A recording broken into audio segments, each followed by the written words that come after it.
all of these people just risking themselves and risking their freedom.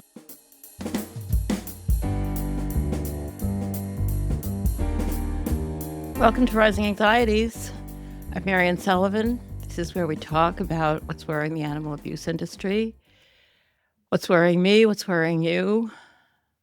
And I'll tell you, I'm in a mood today, and I imagine a lot of you are as well.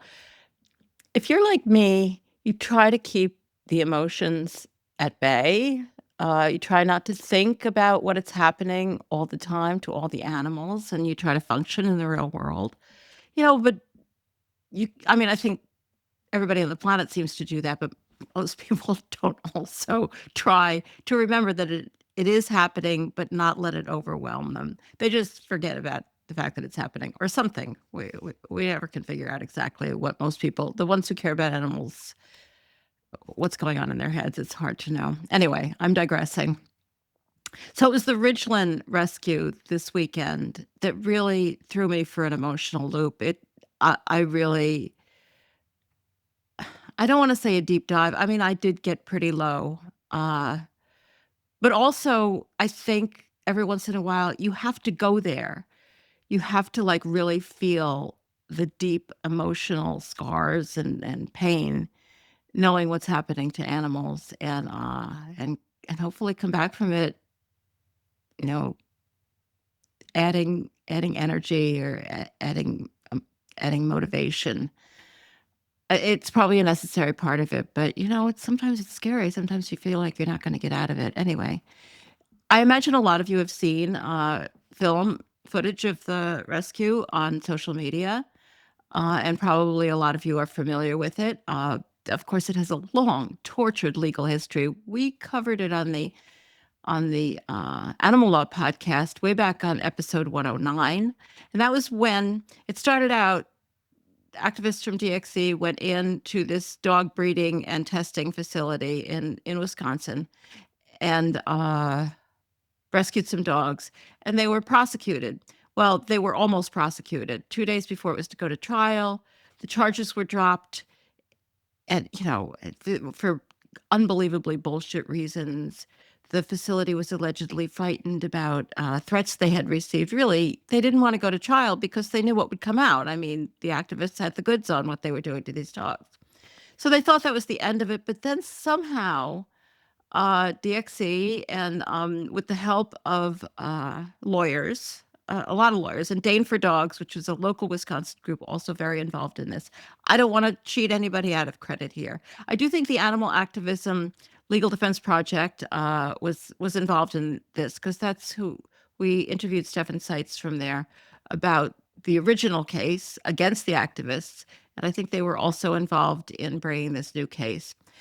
By new case, I mean they managed to turn the tables and got a special prosecutor appointed to look into the question of cruelty to animals, which is a crime after all. Many people seem to forget that.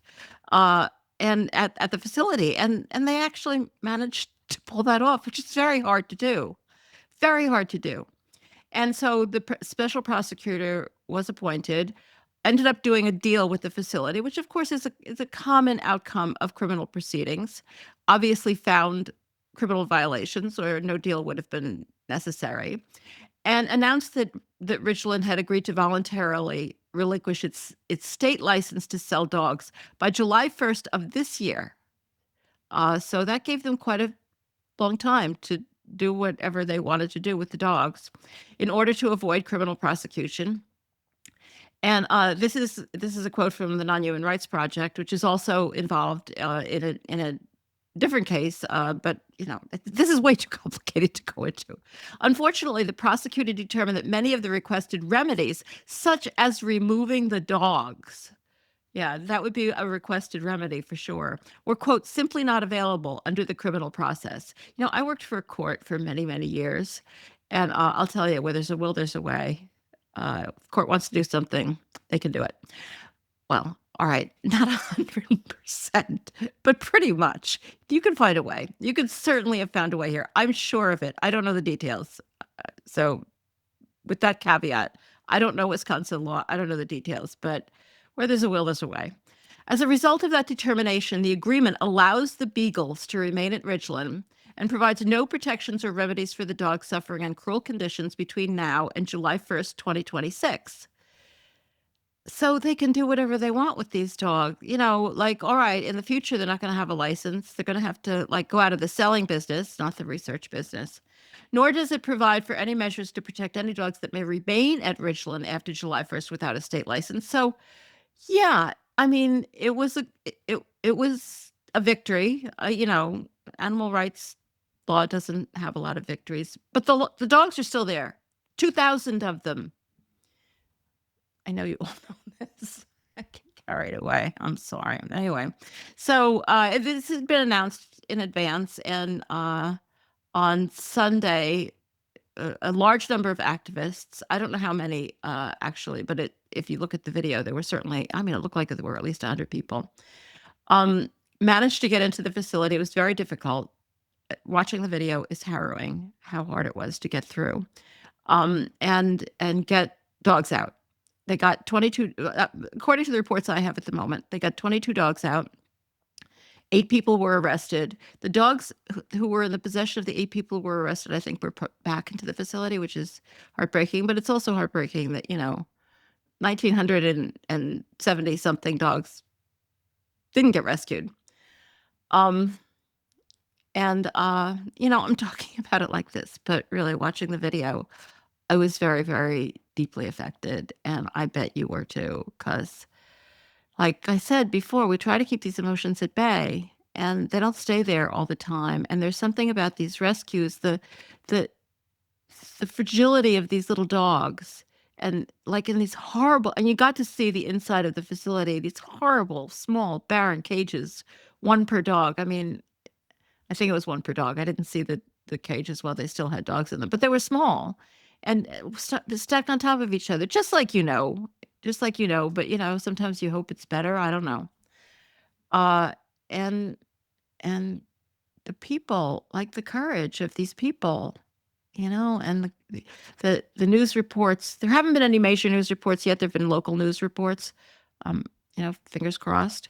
They, just call them animal rights activists. Like we're a different species or something. Like we don't get scared. Like we don't care about normal things. We're not worried about going to prison. Like all of these people just risking themselves and risking their freedom. And there was this one guy driving around as they were walking across the field. This is in the middle of winter in Wisconsin. Well, there was no snow on the ground, I have to say, but like really barren fields that they had to traipse across with these dogs to get to the roads. And this guy in this sport utility vehicle whirling around, driving really close to them, obviously in a very threatening manner. It's a lucky thing no one was killed. All right, I'm getting carried away. It was bad. It was beautiful. It was bad and beautiful, and it moved me very deeply, and it's kind of all I can think about. But I'm also going to think about rising anxieties, because that's what we're here for. I guess my anxieties are pretty much rising about what's happening to all of those people and all of those dogs. But all right, I'm going to go into the normal stuff now. From Ag Daily, farmers push back against Meat Out Day declaration in Maryland. This is interesting for a number of reasons, I think.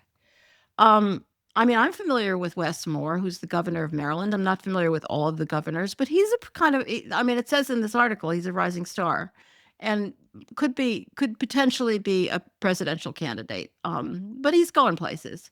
This is from Ryan Tips at Ag Daily. This week, Maryland Governor Wes Moore approved a proclamation dubbing March 20th as Meat Out Day in the state. Now, it's like one day. The move sparked immediate responses from Maryland Farm Bureau and an allied lawmaker, and raised they have a lot of allies, the Farm Bureau, and raised questions about the rising Democratic star whose name has been floated as a future presidential candidate. Yeah, it raised questions for me, like, how can I help? This initiative, created by an animal rights activist group, sends a discouraging signal to the thousands of farm families who work tirelessly to provide a safe, nutritious, and sustainable food supply for our state. Once again, saying we're against farmers, not just against animal abusers, but against farmers.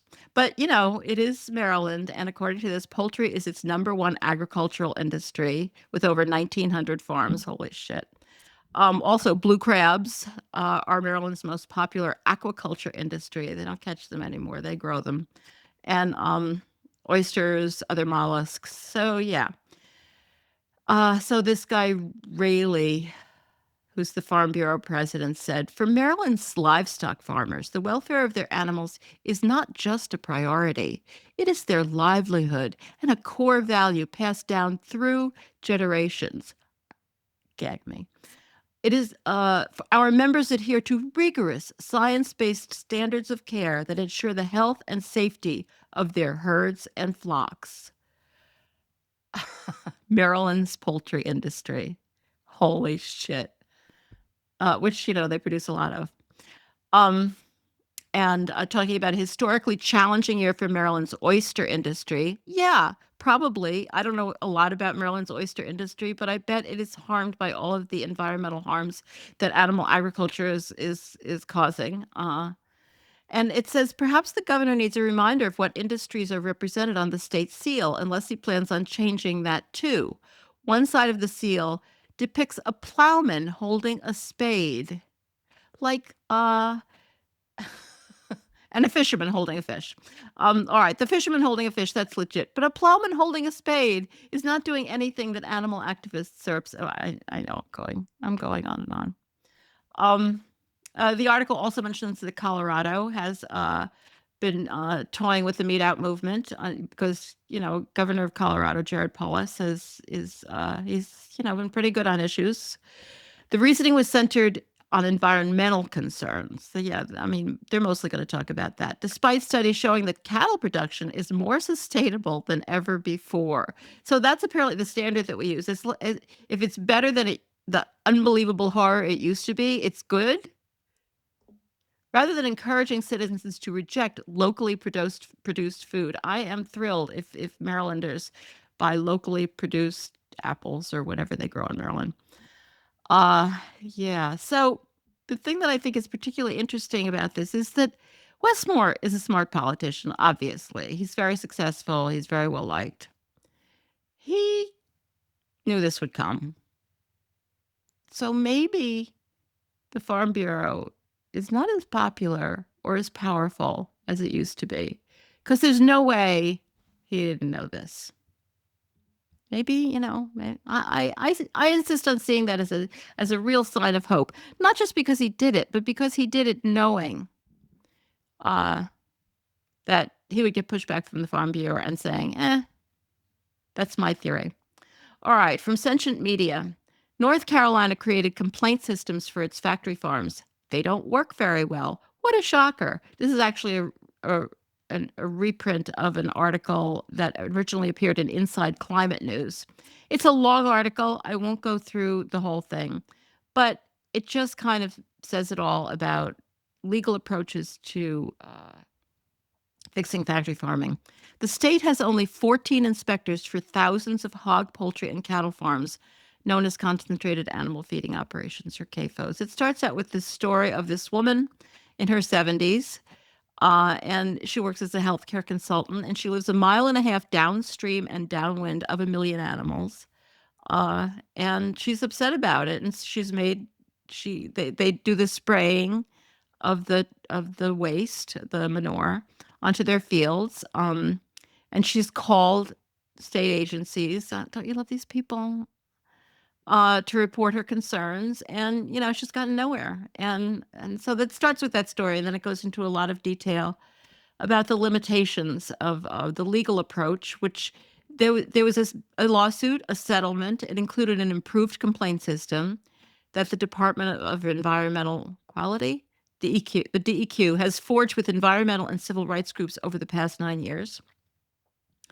And as a result of this settlement, in 2017, one key provision was never enacted. So they entered they did the lawsuit, they entered a settlement, there was a key provision, and they didn't enact that one because it would have required to have a point system for swine CAFOs or pig prisons, which would have assessed demerits to farms based on the severity and frequency of willful violations, and then they would have had the authority to revoke their permit. Well, imagine that. If they violate the law willfully, that means on purpose, and enough, you can actually do something. They never enacted that part. Well, that's not a surprise, is it? And it's because there's so much agency turnover and, they're so understaffed. It's all just bullshit. And now they're gonna pass a new, Farm Act, and it would eliminate the point system. Unbelievable. According to this person, Blakely Hildebrand, a senior attorney with the Southern Environmental Law Center, to the extent that the information is available about how many complaints were filed and how many resulted in violations, I think that has worked. But I think the information is very limited in its utility. So yeah, had a lawsuit, entered into a settlement, gathered all this information. Now there's not anything you can do with the information. All right, also from Sentient Media. This is an issue that's been covered a lot, so you're probably familiar with it. And it's an unending issue. It's about the EU's unending work to ban labels of meaty words on plant-based products. EU plant-based label ban to restrict some meaty words but not others. So this is apparently Europe is just an amazing place to live because this is all they have to worry about. Or not.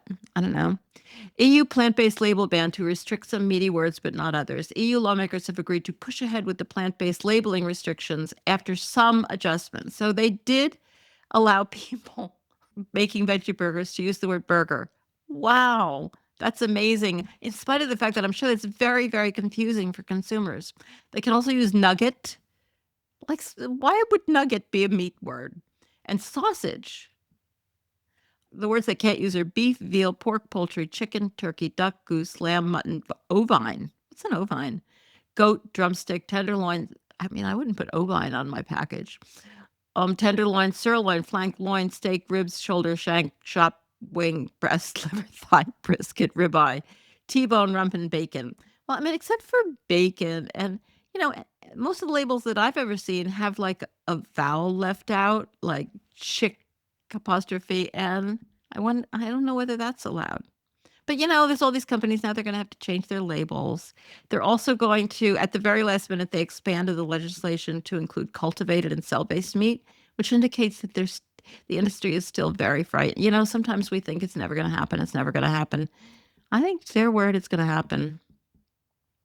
So, as an additional point, this article notes that in February, the nonprofit Food Rise reported that the EU gave up to 77% of its annual CAP farming subsidies, worth roughly 39 billion euros, to high-emitting animal agriculture. So no wonder they want to protect it. They're heavily invested in it. All right, I have another article on this.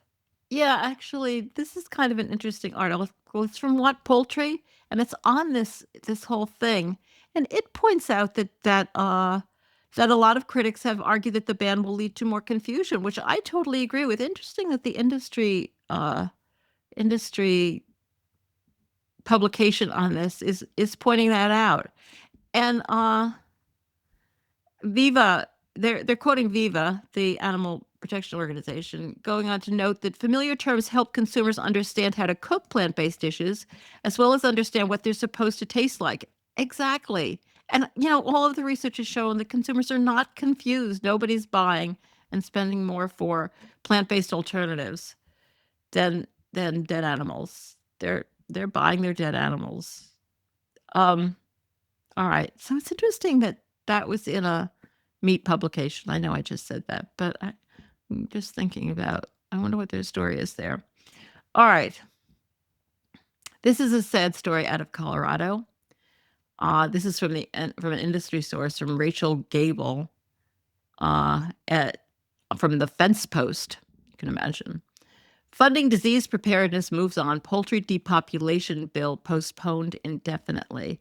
And they have this. I mean, there's a lot here about avian influenza, New World screwworm, and how much money they're spending in Colorado to allow livestock owners to receive compensation. So, they make money whether their animals die or whether their animals are slaughtered. Anyway the animals die, they're going to make money. If a herd is required to be sold for slaughter, like it's all our tax money. It's just so infuriating. The bill expands the allowable uses of the money in this fund to include preparing and responding to infectious or contagious diseases because, gee, that would be like, an act of God or something that there would be like, how could you possibly predict whether there might be an infectious disease among your livestock or your chickens? And biological or chemical contaminants of animals that pose a threat to livestock. What is that referring to? I don't even know. And all right, so then there's so that's depressing. They're getting all that money. Animal activist groups testified they hope to utilize the funds that were sought for this livestock health preparedness response and disease livestock indemnity fund to find more humane methods of poultry depopulation when needed. A bill on that topic was postponed indefinitely at the request of the sponsors. And I think I mean, it's not the sponsors' fault. The sponsors sound pretty good. I guess they knew it was going to lose. So, rather than have it lose, they pulled it.